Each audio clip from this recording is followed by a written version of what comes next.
What up YouTube? Welcome back to another Outriders video, and today I'm gonna show you my updated CT15 expedition build for the Technomancer.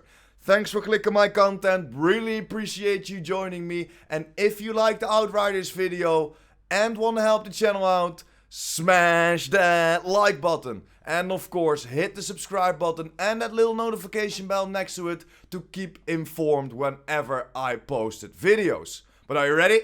Let's go!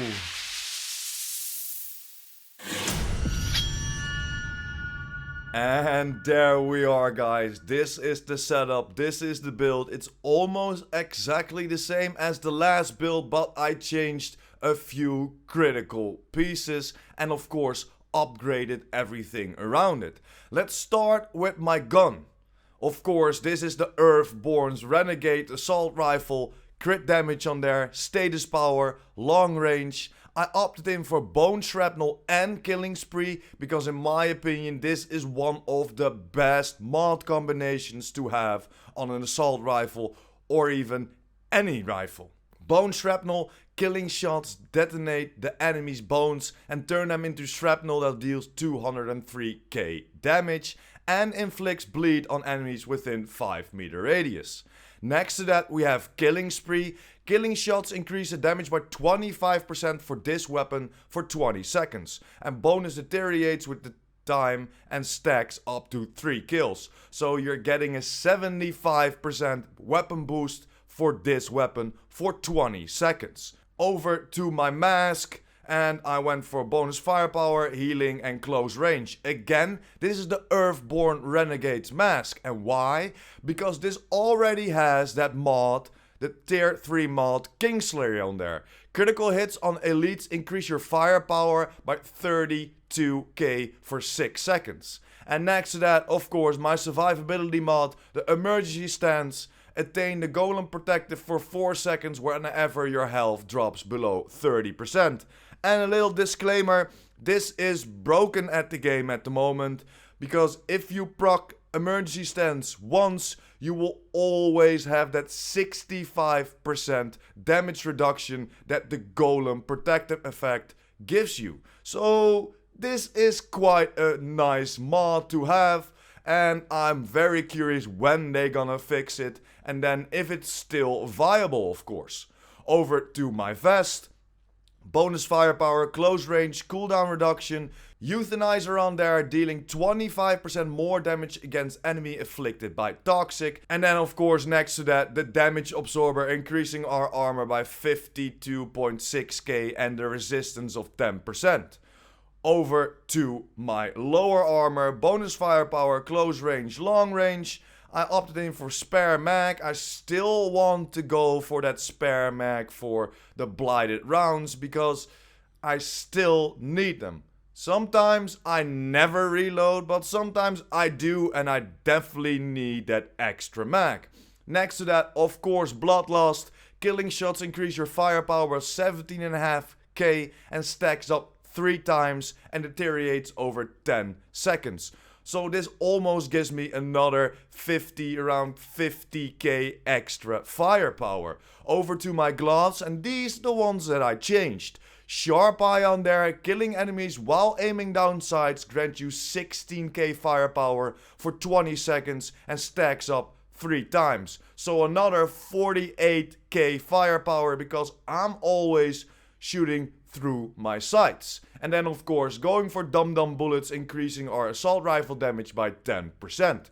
Over to the boots.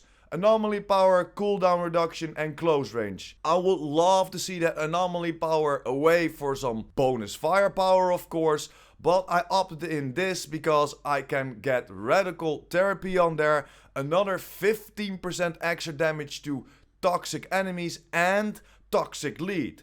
Killing enemies afflicted by toxic will instantly replenish 40% of your ammo in your magazine, while the last one, Trick of the Sleeve, that tier 1 mod, will give us 30% back. So if you have the toxic lead and you have the opportunity to put it on your build instead of that trick on the sleeve, definitely opt into toxic lead.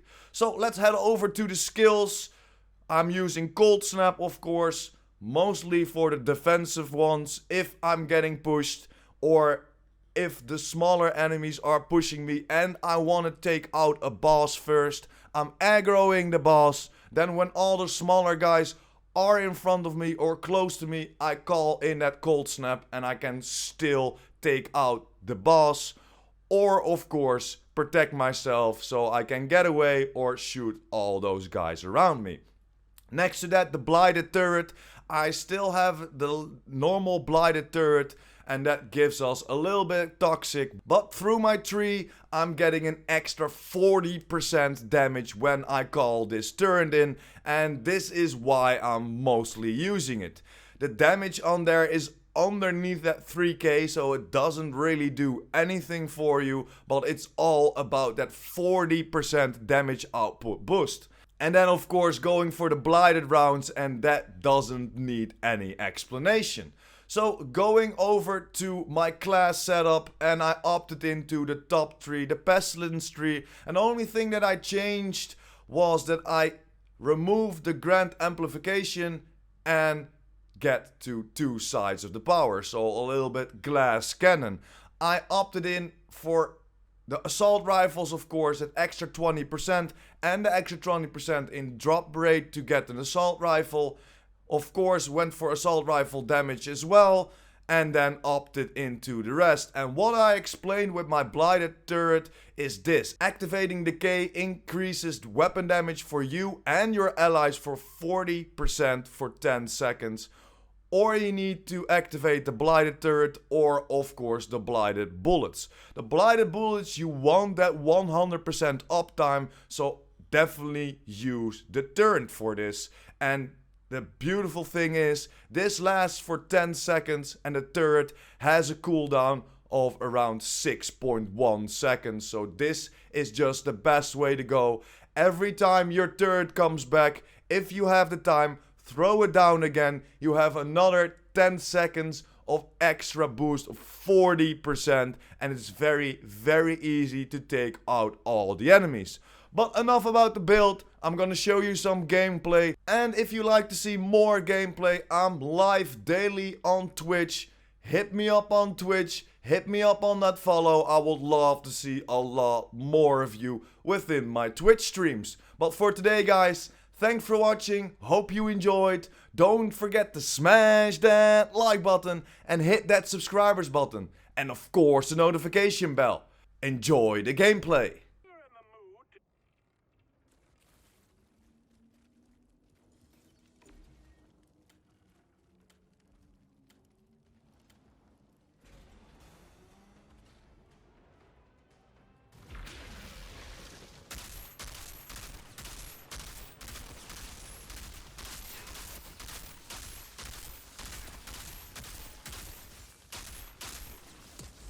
Want me to raise your soldiers' morale? There's no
Transport incoming!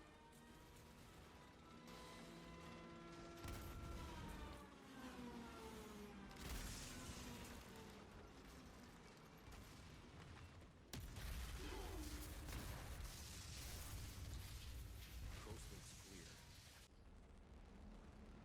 What the? That's one of our pods.